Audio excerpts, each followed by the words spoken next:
Hello दोस्तों, केम छो? तो स्वागत है मारा नवा विडियो में। तो आज मैथ्सनी जे आईएमपी टॉपिक है ये बतावानो छूं, जेमां मारी जोड़े आ 3 पेपर है।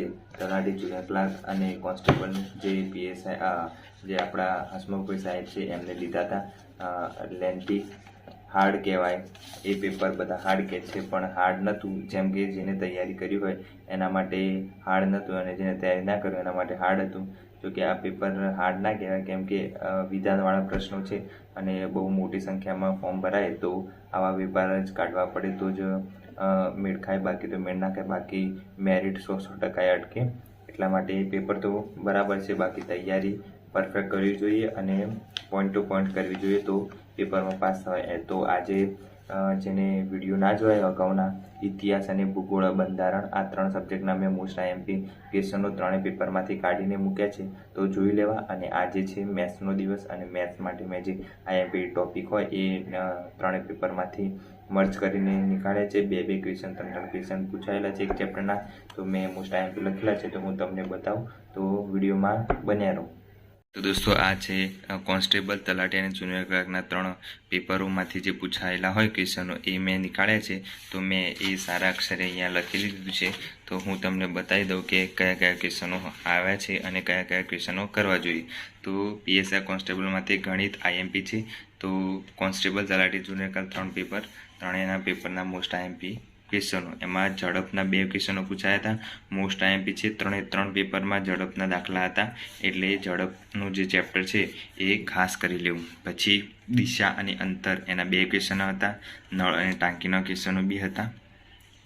उमर संबंधित दाखला 2 क्वेश्चनों हता, एटले उमर संबंधित एवा दाखला हता कि जेम के पितानी पुत्र हालनी आटली छे, 2 वर्ष पछी आटली हती, तो राहुलनी 5 वर्ष पछी केटली थशे, ए रीतना उमर संबंधित दाखला पूछायेला छे। तो 2 क्वेश्चनों मोस्ट आईएमपी छे, तो उमर संबंधित दाखलो करी लेवो। पछी सरेराशना 2 क्वेश्चन हता बंने पेपर में, कॉन्स्टेबल और जूनियर क्लार्क में। तो बंने पेपरना करी अहींया अमे सरेराशना क्वेश्चन मोस्ट आईएमपी में राख्या छे, तो सरेराशनुं चेप्टर खास करी लेवुं। पछी नफोकोट बी आईएमपी छे, 2 पेपर में पूछायेला छे कॉन्स्टेबल और तलाटी में, तो नफोकोट बी खास करी लेवुं।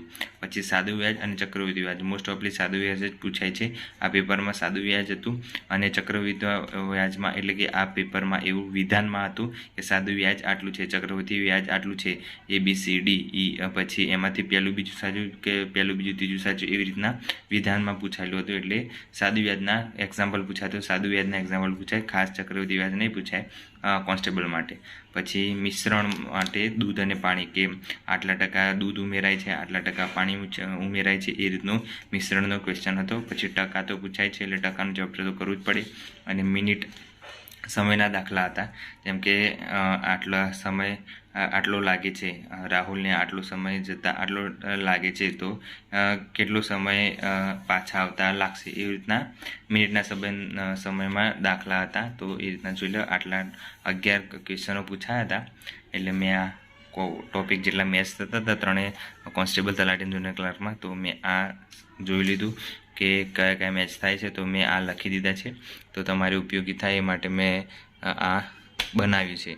तो आ रीतनुं मैं पहेला बंधारण पण बनाव्युं हतुं, जो बतावी दऊं हूँ तमने। बंधारणमां पण बनाव्युं हतुं अने इतिहास में बनाव्युं छे अने भूगोळ में पण बनाव्युं छे। आ रह्युं इतिहास, पछी आ रह्युं क्या गयुं आनी पाछळ ज छे, हाँ आ रह्युं भूगोळ। ए रीतनुं बनावेलुं छे मैं। तो 4 सब्जेक्टनुं बनावेलुं छे, तो तमे जोयुं ना होय तो जोई लेજો। मैथ्स में कई वधारे वेटेज नहोतुं, एटले मैथ्स माटे आटलुं ज हता। 11 जेटला टॉपिक छे तो करी लेवा, केम के आखा तमे चेप्टर जोशो तो कंईक टोटल 33 के 34 जेटला चेप्टरो छे मैथ्सना। तो बधा करवा जशो तो लोचा पड़शे, याद बी नहीं आवे एक्जामना समये। अने आटला जे चेप्टरो छे 11 एमांथी 2-2 3-3 क्वेश्चनो पूछाय। अने पीएसआई में 50 मार्क्सनुं मैथ्स छे, तो 50 मांथी आ 11 छे, 11 4 44 1 5 55, एटले एक चेप्टर मांथी 4 दाखला पूछाय तो बी आपणे वांधो ना आवे। एटले आज मैं चेप्टर बताया एमां तमारे वधारे ध्यान आपवानुं, बीजा चेप्टर करवाना, पण आ जे चेप्टर कर्या छे वधारे ध्यान आपशो तो तमारुं बेनिफिट रहेशे। अने रिजनिंग में कोई क्वेश्चन खास पूछाया नता, एटले मैं रिजनिंगनुं कंई आमां लख्युं नथी, केम के आमां वेटेज बहु ओछुं हतुं अने रिजनिंग में कई मूक्युं नहोतुं, एटले મેં આમાં ઉમેરો નથી કર્યો.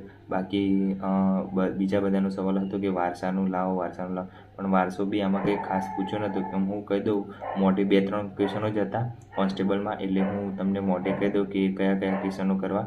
તો વારસા માટે ચિત્રકલા છે એ ગુજરાત અને ભારતની કરી લેવી, અને ગુફા ભીમબેટકા ગુફા ક્યાં આવી, અજંતા એલોરાની ગુફા ક્યાં આવી, એવી રીતના ગુફા કરી લેવી. એવા 2-3 ક્વેશ્ચનો હતા. બસ એવી રીતે તમે વારસા માટે કરી શકો છો. પણ વારસા માટે હું અલગ બનાવીશ, એટલે તમને વાંધો નહીં આવે, કેમ કે એનું પેપર સેટ પડ્યું છે મારી જોડે. એટલે એમાંથી ક્વેશ્ચનો આવે છે અને એ બનાવીશ, એટલે એમાંથી ખબર પડી જશે. બીજું તો હવે કોઈ સબ્જેક્ટ રહ્યો નહીં. વિજ્ઞાન અને ટેકનોલોજી કોન્સ્ટેબલ માટે છે, તો એમાં ક્વેશ્ચનો બહુ ખાસા પૂછાયા હતા ગઈ વખતે વિજ્ઞાન અને ટેકનોલોજીના. તો એના ક્વેશ્ચનો લઈને આવીશ વિજ્ઞાન અને ટેકનોલોજીના. તો બ્લોગમાં બન્યા રહેજો અને સપોર્ટ કરતા રહો મને ફટાફટ, એટલે હું તમારી માટે સારું લાવું. અને આની PDF બનાવવાની છે મારે, તો PDF બનાવી તેને ટેલિગ્રામ ચેનલ બનાવવાની છે, તો એમાં અપલોડ કરી દઈશ. જેને જોઈતું એ મેસેજ કરી દેજો મને ઇન્સ્ટાગ્રામ પર, તો એને શેર કરી દઈશ. અને આ 3 પેપર તમે કરશો તો ખૂબ બેનિફિટ રહેશે, કેમ કે તમને ખબર પડશે કે કેવી રીતના ક્વેશ્ચનો પૂછાય છે અને કેવી રીતનું હસમુખભાઈ સાહેબ છે એમનું દિમાગ ચાલે છે અને પેપર કેવી રીતના કાઢે છે. તો તમને ખ્યાલ આવે એવી રીતની તૈયારી કરવાની, કેમ કે તમે જો વન લાઇનર તૈયારી કરશો તો કંઈ કામ નહીં લાગે. એટલે બને ત્યાં સુધી તમે આવી રીતે પેપર સ્ટાઇલ પ્રમાણે તમે તૈયારી કરો, વિધાનવાળા તૈયારી કરો, તો તમારે પાસ થવાશે. બાકી પાસ થવાનો કોઈ ચાન્સ નથી. અને પેપર આ વખતે હેવી જ રહેશે, કેમ કે અત્યાર સુધીમાં 10-15 લાખ તો ફોર્મ ભરાઈ ગયા છે અને પાછા ફોર્મ ભરાવાના ચાલુ થવાના છે 26 ઓગસ્ટથી. તો સમજી લો બીજા 5 લાખ કે 3 લાખ ફોર્મ ભરાશે, એટલે ટોટલ 17 લાખ જેવો આંકડો થાય. તો પછી પેપર થોડું હાર્ડ કાઢવું જ પડે, અને પેપર હાર્ડ કાઢે ત્યારે જ મેળ ખાય, બાકી તો મેળ ખાય નહીં. તમે વિચાર કરો, 15 લાખ ફોર્મ ભરાય છે માની લો, અને એમાંથી 5 લાખ નથી દોડવાના. ચલો 5 લાખ દોડવાના થયા તો 10 લાખની તો કોમ્પિટિશન રહેવાની જ છે. 10 લાખમાંથી 10 લાખ પેપર આપશે, અને 10 લાખમાંથી લેવાના છે માત્ર 12,000 જ લેવાના છે કોન્સ્ટેબલ. તો પછી સમજી જ લેવું કે કેવી રીતનું પાસ કરવાનું, કેવી રીતે એક્ઝામ આવશે, કેવી રીતનું પેપર લેવાશે.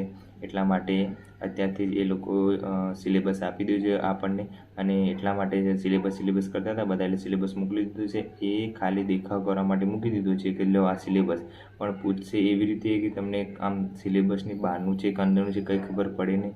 એટલે બધી રીતે તૈયાર રહેવાનું, તો જ પાસ થવાશે, બાકી થવાશે નહીં. એટલે એક્ઝામ જેને આપી છે એ લોકોને ખબર જ છે, મારે કંઈ કહેવાની જરૂર નથી. એટલે હું તો એવી રીતે પ્રિપેરેશન કરું છું, એટલે તમને ગાઈડ કરું છું કે તમે પણ એવી રીતની પ્રિપેરેશન કરો.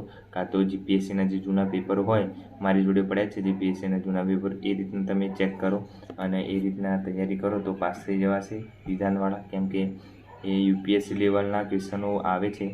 ગઈ કોન્સ્ટેબલમાં UPSCના 4 ક્વેશ્ચનો બેઠા હતા, તો છોકરાઓને મૂંઝવણ પણ થાય છે, પણ કંઈ વાંધો નહીં. હવે તો બધા તૈયારી કરે જ છે બધી રીતે.